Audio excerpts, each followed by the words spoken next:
Hello everyone, welcome to VLAN IAS. இந்த வீடியோவில் 21st of November 2024 Hindu news பேப்பரில் வந்திருக்கிற இம்பார்ட்டன்ட் நியூஸ் ஆர்டிகல்ஸ் என்னென்ன அப்படின்னு சொல்லிட்டு நம்ம பார்த்துடலாம். அண்ட் அதுக்காக ஹிந்து நியூஸ் பேப்பரோட டெய்லி எடிஷன் எடுத்திருக்கோம். அண்ட் இந்த வீடியோவோட பிடிஎஃப் நோட் உங்களுக்கு வேணும் அப்படின்னா அது நம்மளோட டெலிகிராம் சேனலில் இருக்குது. அதுக்கான லிங்க் வந்து டிஸ்கிரிப்ஷனில் கொடுத்துருக்கேன். அதில் போய் நீங்கள் டவுன்லோட் பண்ணிக்கோங்க. அண்ட் நீங்கள் யூபிஎஸ்சி சிவில் சர்வீஸ் எக்ஸாம் 2025 வந்து நீங்கள் ப்ரிப்பேர் பண்ணுறீங்க அப்படின்னா உங்களுக்காக ஒரு ஸ்பெஷல் மென்டர்ஷிப் ப்ரோக்ராம் வந்து நாங்கள் ப்ரொவைட் பண்ணுறோம். ஸோ அதுக்கான டீட்டெயில்ஸும் டிஸ்கிரிப்ஷனில் இருக்குது. அதில் போய் பார்த்துக்கோங்க. ஸோ இன்னைக்கு நியூஸ் பேப்பரோட ஃப்ரண்ட் பேஜில் வந்து பார்த்தீங்கன்னா இம்பார்ட்டன்ட் நியூஸ் ஆர்டிகல்ஸ் அப்படின்னு எடுத்தோம்னா ஃபர்ஸ்ட் வந்து இந்த பிக்சர் வந்து கொடுத்துருக்காங்க. இது ரொம்பவுமே இம்பார்ட்டன்ட். அது மான்சூன் சர்ப்ளஸ் அப்படின்னு சொல்லி கொடுத்துருக்காங்க இல்லையா. ஸோ இது வந்து எங்கே அப்படின்னு சொல்லி பார்த்தீங்கன்னா ராமநாதபுரம்ல ரெயின் வந்துருக்கு நேற்று. ஸோ அந்த ரெயின்னால வந்து பார்த்தீங்கன்னா ஃப்ளட்டிங் ஆயிருக்கு. ஸோ இது வந்து பார்த்தீங்கன்னா ஸ்ரீ மங்களநாத சுவாமி டெம்பிள் ராமநாதபுரம் டிஸ்ட்ரிக்ட்ல இருக்கு. ஸோ அது ஃப்ளட் ஆகிருக்கிற பிக்சர் தான் இங்கே கொடுத்துருக்காங்க. இப்போ ஹிந்து நியூஸ் பேப்பரில் ஒரு பிக்சர் வந்து ஃப்ரண்ட் பேஜில் கொடுக்குறாங்க அப்படின்னா தட் இஸ் சம்திங் இம்பார்ட்டன்ட் அப்படின்னு அர்த்தம். இப்போ இதுல வந்து என்ன சொல்லியிருக்காங்க அப்படின்னா டிஸ்ட்ரிக்ட் சா torrential rain throughout the day owing to a cloud burst அப்படின்னு சொல்லி கொடுத்துருக்காங்க. ஸோ இதில் ரெண்டு கீ கான்செப்ட் இருக்கு. ஒன்று வந்து பார்த்தீங்கன்னா torrential rain, இன்னொன்று வந்து பார்த்தீங்கன்னா cloud burst. ஸோ யூஸ்வலாக ஒரு ரெயினை வந்து நம்ம torrential rain அப்படின்னு எப்போ சொல்லுவோம் அப்படின்னா heavy rain that occurs over a short period of time. So short period of timeல ஒரு particular placeல even a district or a city இங்க வந்து heavy rain வந்து ஒரு 12 hoursக்குள்ள 100 mm ரீச் பண்ணுச்சு அப்படின்னா that is called the torrential rain. So it may causes flash floods, landslides. So இந்த மாதிரி நம்ம சொல்லலாம். ஸோ அப்போ எதனால இந்த torrential rain வந்து கிரியேட் ஆகுது ஷார்ட் பீரியட் ஆஃப் டைம்ல ஹெவி ரெயின் கொடுக்குது அப்படின்னு பார்த்தீங்கன்னா ஒன்று வந்து அந்த பிளேஸ்ல வந்து காத்துல வந்து பார்த்தீங்கன்னா ஈரப்பதம் அதாவது மாய்ஸ்சர் வந்து ஹை லெவல்ல இருக்கும். அப்போ அட்மாஸ்பியர்ல எதனால மாய்ஸ்சர் இன்க்ரீஸ் ஆகும். ஸோ இதுக்கு வந்து உங்களுக்கு என்சிஆர்டி லெவல் ஆஃப் அண்டர்ஸ்டாண்டிங் இருக்கணும். ஒரு பர்டிகுலர் ஏரியால டெம்பரேச்சர் இன்க்ரீஸ் ஆகுதுன்னு வச்சுக்கோங்களேன். அப்படி டெம்பரேச்சர் இன்க்ரீஸ் ஆகிறப்போ நம்ம அட்மாஸ்பியர் என்ன இது வந்து கேஸ் தானே, வேரியஸ் கேஸஸ் தானே. அப்போ டெம்பரேச்சர் இன்க்ரீஸ் ஆகிறப்போ இந்த கேஸ் வந்து என்ன பண்ணும், எக்ஸ்பேண்ட் ஆகும். பார்ட்டிகிள்ஸ் வந்து எக்ஸ்பேண்ட் ஆகும். ஸோ எக்ஸ்பேண்ட் ஆகிறனால காத்துல ஈரப்பதத்தோட எண்ணிக்கையும் என்ன ஆகும், அதிகமாகும். ஸோ அப்படி அதிகமாகிறப்போ இந்த மாய்ஸ்சர் அதிகமாக இருக்கிற இந்த ஏர் வந்து இது வந்து யூஸ்வலாக டெம்பரேச்சரும் அதிகமாக தானே இருக்கும். இது வந்து எப்போ கூலான ஏரை மீட் பண்ணுதோ அப்போ இந்த மாய்ஸ்சர் எல்லாம் கண்டென்ஸ் ஆகி ரெயினா வந்துடும். இது வந்து ஒரு சடனாக நடக்கிறனால தான் இந்த torrential ரெயின் வந்து வருது. ஓகே, ஆனால் இதில் என்ன கொடுத்துருக்காங்கன்னா through out the day owing to cloud burst அப்படின்னு சொல்லி கொடுத்துருக்காங்க. அப்போ நமக்கு torrential ரெயினுக்கும் cloud burstக்கும் டிஃபரன்ஸ் தெரியணும். ஏன்னா cloud burstடும் சேம் தான். ஷார்ட் பீரியட் ஆஃப் டைம்ல அதிகமாக ரெயின் வரும். ஆனால் ஒரு சின்ன டிஃப்ரென்ஸ் இருக்கு. இங்க வந்து நம்ம ஹெவி ரெயின் அப்படின்னு மீன் பண்ணியிருக்கோம் இல்லையா.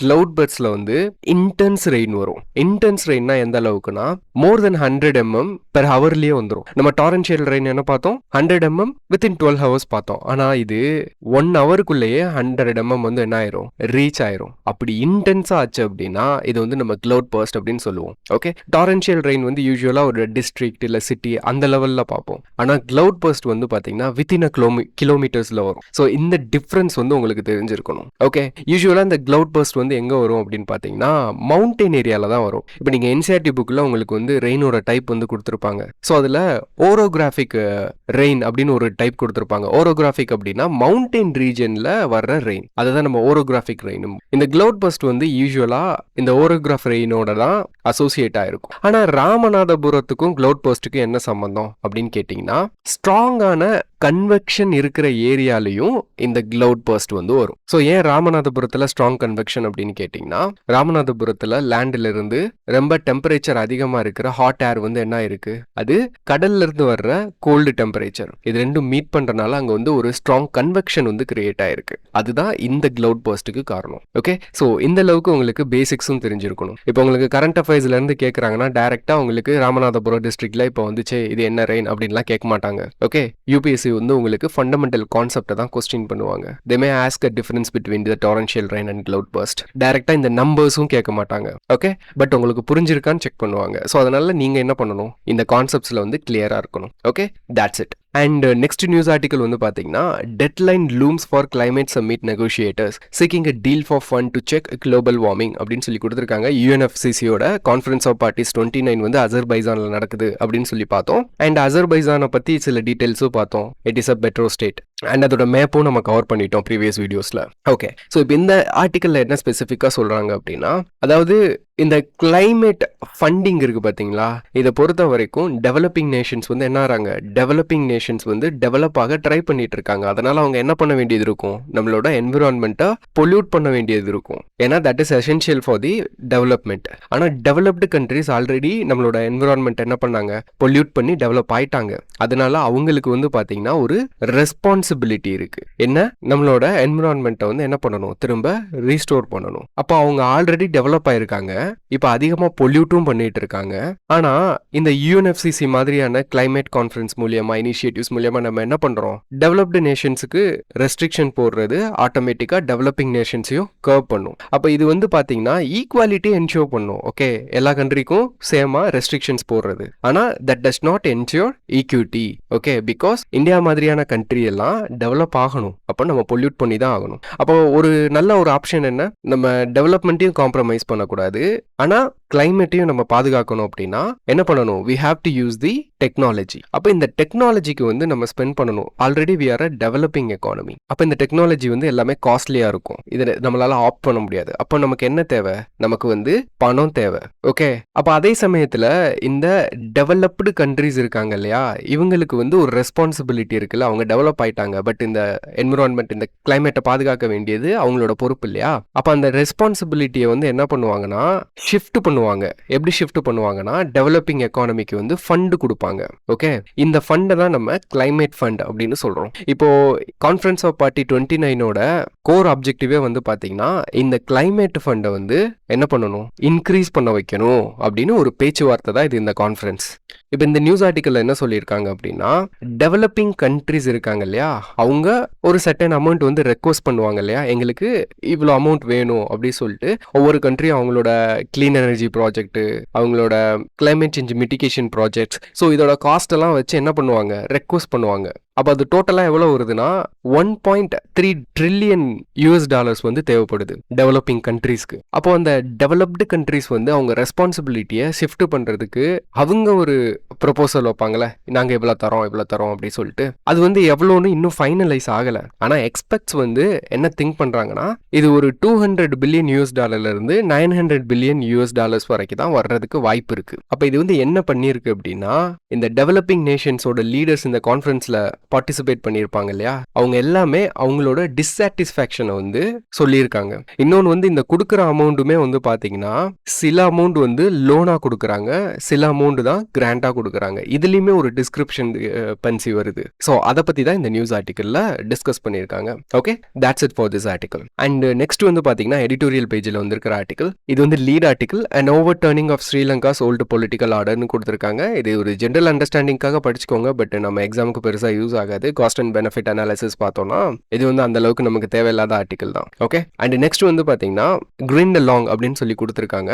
Arrest should not be the reflexive response of the state in all cases அப்படின்னு சொல்லி கொடுத்துருக்காங்க. ஸோ ரீசெண்டாக இந்த ஆக்ட்ரஸ் கஸ்தூரியை வந்து ஹைதராபாத்தில் வந்து வச்சு அரெஸ்ட் பண்ணியிருக்காங்க இல்லையா, ஸோ அது ரிலேட்டடாக வந்திருக்கிற கான்ட்ரவர்சி. ஸோ இதில் வந்து என்ன சொல்லியிருக்காங்கன்னா, அதுக்கு கோர்ட்டோட பெர்ஸ்பெக்டிவ்ல நமக்கு வந்து ஃப்ரீ ஸ்பீச் வந்து நம்மளோட ஃபண்டமெண்டல் ரைட் தான். ஓகே, ஆனால் இதுக்கு வந்து பார்த்தீங்கன்னா ரீசனபிள் ரெஸ்ட்ரிக்ஷன்ஸ் இருக்கு. ஸோ அப்போ ஆக்ட்ரஸ் கஸ்தூரி வந்து என்ன பண்ணுறாங்க, ஆன்டிசிபேட்டரி பெயில் வந்து கேட்டு அப்ளை பண்ணியிருக்காங்க. ஆனால் ஜட்ஜஸ் வந்து ஆன்டிசிபேட்டரி பெயில் வந்து கொடுக்கல. ஏன் கொடுக்கல அப்படின்னு பார்த்தீங்கன்னா, அவங்க சொன்ன அந்த கமெண்ட், பர்டிகுலர் கம்யூனிட்டியை பற்றி ஒரு கமெண்ட் கொடுத்துருக்காங்க இல்லையா, அதை வந்து அவ்வளோ ஈஸியாக எடுத்துக்க முடியாது. ஏன்னா அது வந்து ஸ்ட்ராங்கான கமெண்ட். அப்போ ஜட்ஜஸ் வந்து என்ன சொல்லியிருக்காங்கன்னா, நீங்கள் ஒரு கமெண்ட் கொடுக்க போகிறப்போ சும்மா ஏனோ தானோன்னு பேசிடக்கூடாது. நீங்கள் அதை தரவா என்ன பண்ணணும், பேக்ரவுண்டில் செக் பண்ணி ஸ்காலர்ஸ் கிட்டலாம் நீங்கள் விசாரித்து ஒரு பேக்ரவுண்ட் ஒர்க் பண்ணி தான் நீங்கள் அந்த கமெண்ட் கொடுக்கணும். அப்படி இர்ரெஸ்பான்சிபிளாக நீங்கள் கொடுத்த கமெண்ட்டுக்கு வந்து பார்த்தீங்க அப்படின்னா பெயிலெலாம் கொடுக்க முடியாது அப்படின்ட்டாங்க. அதனால அவங்க வந்து தமிழ்நாட்டில் இருந்து ஷிஃப்ட் ஆகி வேற எங்கேயோ போயிருந்தாங்க, ஹைதராபாத்தில் போய் இருந்திருக்காங்க. ஸோ அவங்கள பிடிக்கிறதுக்கு ஒரு தனிப்படை அமைச்சு போலீஸ் போய் அவ்வளோ அவசரமாக போய் பிடிச்சிருக்காங்க. ப்ளஸ் வந்து பார்த்தீங்கன்னா அவங்கள வந்து அரெஸ்ட் பண்ணி கஸ்டடி கேட்டிருக்காங்க என்கொயரி பண்ணுறதுக்காக. ஸோ அதுக்கு வந்து இந்த ஆத்தர் வந்து என்ன எக்ஸ்பிளைன் பண்ணியிருக்காங்கன்னா, இது ஒன்றும் அவ்வளோ பெரிய பிரச்சனை கிடையாது. இப்போ அவங்க சொன்ன கமெண்ட்னால பெருசாக ஏதாவது லா அண்ட் ஆர்டர் பிரச்சனை வந்திருக்கான்னு கேட்டால் கிடையாது. அப்படி இருக்கிற பட்சத்தில் நீங்கள் விசாரணை கைதியாக அவங்க எடுக்கிறது இல்லை, எந்த பிரயோஜனமும் இல்லை. அப்போ வந்து என்ன பண்ணணும், இந்த எக்ஸிக்யூட்டிவ்ஸோட இந்த ஆக்ஷன் இருக்கு பார்த்தீங்களா, இதில் கூட என்ன பண்ணணும், டியூ ப்ராசஸை வந்து ஃபாலோ பண்ணணும் அப்படின்னு சொல்லிட்டு இந்த ஆர்டிக்கலில் வந்து என்ன பண்ணியிருக்காங்க, எக்ஸ்பிளைன் பண்ணியிருக்காங்க. Okay, that's all about this news article. And next news article, turning tide. October's export rebound is heartening, but fresh headwinds loom large அப்படின்னு சொல்லி கொடுத்துருக்காங்க. ஸோ அக்டோபர் வந்து எக்ஸ்போர்ட் வந்து ஓரளவுக்கு ரீபவுண்ட் ஆனாலும் நல்லா பெர்ஃபார்ம் பண்ணாலும் we have the challenges அப்படின்றது தான் இந்த ஆர்டிக்கிளோட மீனிங். ஸோ அதாவது வந்து பார்த்தீங்கன்னா எக்ஸ்போர்ட் வந்து ரீபவுண்ட் ஆயிருக்கு, நல்லா பெர்ஃபார்ம் பண்ணியிருக்கு. இதுக்கு என்ன காரணம் அப்படின்னு பார்த்தீங்கன்னா வெஸ்டர்ன் கண்ட்ரீஸில் கிறிஸ்மஸ்னால நிறைய வந்து டிமாண்ட் வந்து வந்திருக்கு. அதனால இந்தியா சைட்ல இருந்து வந்து பார்த்தீங்கன்னா எக்ஸ்போர்ட் வந்து இன்க்ரீஸ் ஆயிருக்கு ஒன்று. இன்னொன்று வந்து பார்த்தீங்கன்னா நான் பெட்ரோலியம் எக்ஸ்போர்ட் வந்து இன்க்ரீஸ் ஆயிருக்கு. யூஸ்வலாக இந்தியாவிலேருந்து ஒரு எக்ஸ்போர்ட் ஆகிற அந்த கேட்டகரிஸில் பெட்ரோலியம் ப்ராடக்ட்ஸ் தான் வந்து பார்த்தீங்கன்னா ஹியூஜாக இருக்கும். ஆனால் இந்த தடவை வந்து பார்த்தீங்கன்னா நான் பெட்ரோலியம் ப்ராடக்ட்ஸும் வந்து பார்த்தீங்கன்னா ஒரு நல்ல பெர்ஃபார்மன்ஸ் வந்து கொடுத்துருக்கு. ப்ளஸ் வந்து சர்வீஸ் செக்டாரும் அதோட எக்ஸ்போர்ட்டும் வந்து பார்த்தீங்கன்னா ஓரளவுக்கு நல்ல இம்ப்ரூவ்மெண்ட் கொடுத்துருக்கு. ஓகே, ஸோ இதுக்கு வந்து நம்ம சந்தோஷப்படலாம். ஆனால் இதுலேயே இன்னொரு ஆஸ்பெக்டும் இருக்கு. அதாவது ஹெட்வைன்ஸ் அப்படின்னு சொல்லி கொடுத்துருக்காங்களா, அது என்ன அப்படின்னு பார்த்தீங்கன்னா குளோபலி இந்த க்ரூட் ஆயிலோட ப்ரைஸ் இருக்கு பார்த்தீங்களா, இது வந்து ரெடியூஸ் ஆயிருக்கு. ஆனால் இந்தியாவில் வந்து ப்ரைஸ் வந்து ரெடியூஸ் ஆகலை.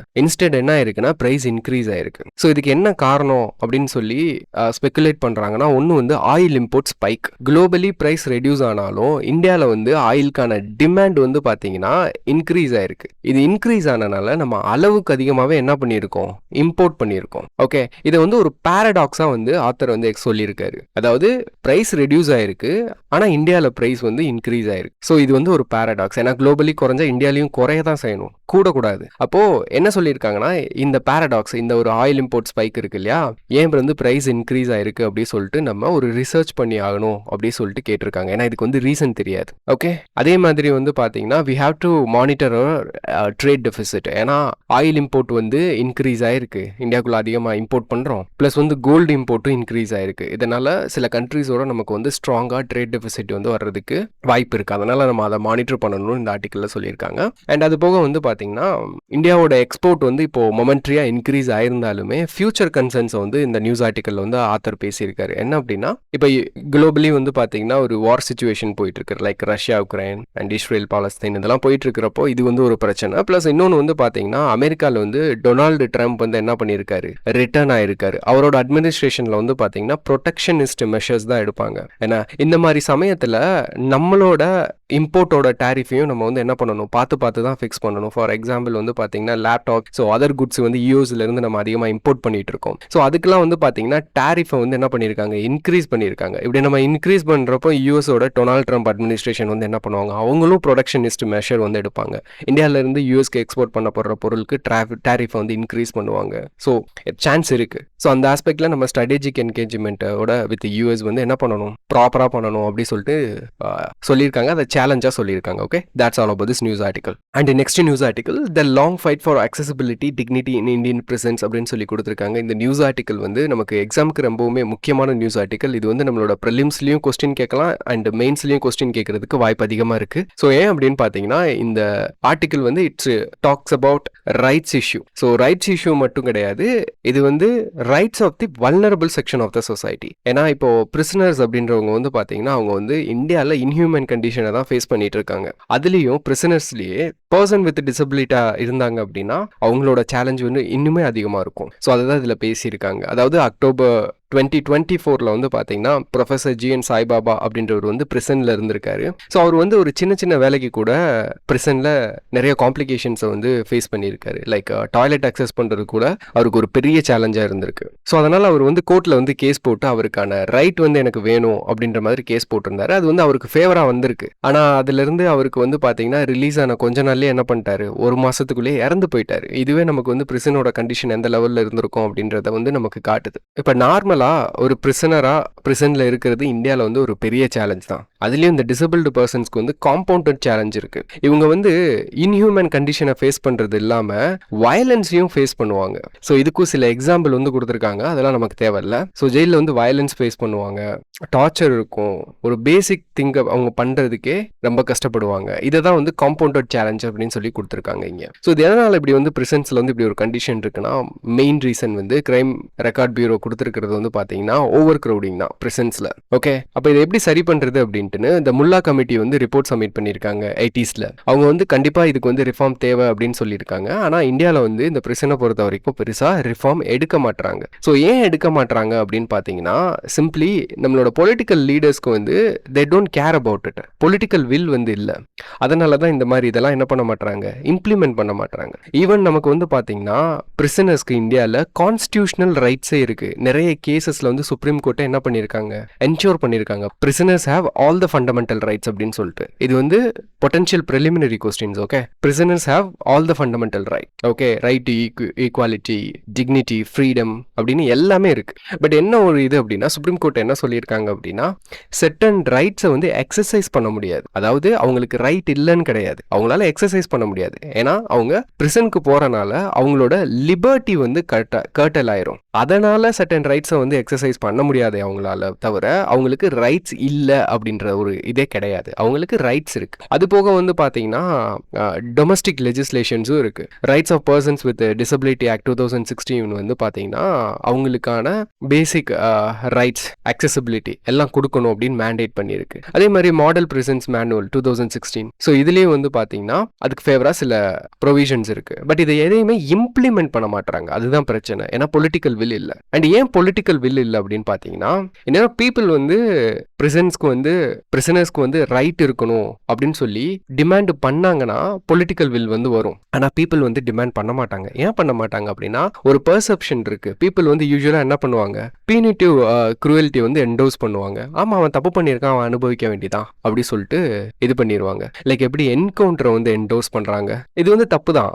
என்கவுண்டர் அப்படின்றது வந்து பார்த்தீங்கன்னா இது வந்து ஒரு சொசைட்டிக்கு அது ஒரு நல்ல விஷயமே கிடையாது. பிகாஸ் கான்ஸ்டிடியூஷன் அத்தாரிட்டிஸ்க்கு வந்து ஹியூஜ் பவர் கொடுத்துருக்கு. இப்போ நம்ம என்கவுண்டரை சப்போர்ட் பண்றோம் அப்படின்னா அது எப்போ வேணாலும் நம்ம பக்கமும் திரும்பலாம். அப்போ அதை நம்ம வந்து என்ன பண்ணணும், கண்ட்ரோல்லே தான் வச்சிருக்கணும். அதே மாதிரி தான் இதுவும். பிரிசனர்ஸ் அப்படின்றவங்களுக்கு அவங்க ஆல்ரெடி தண்டனை வாங்கியிருக்காங்க. அவங்களோட லிபர்ட்டி வந்து கர்டைல் ஆகுது பார்த்தீங்களா, அதுவே அவங்களுக்கு கொடுக்கப்பட்ட தண்டனை தான். ஆனால் இதெல்லாம் வந்து பார்த்தீங்கன்னா ஆட் ஆன் தண்டனை மாதிரி. இதை ஒரு சொசைட்டியா நம்ம டேக்கிள் பண்ணணும். இதை என்டோஸ் பண்ணக்கூடாது. ஓகே, ஸோ இதுதான் ஓவரால் இந்த ஆர்டிக்கிளோட issue. And next news article, India China agree to work and rebuilding mutual trust அப்படின்னு சொல்லி கொடுத்துருக்காங்க.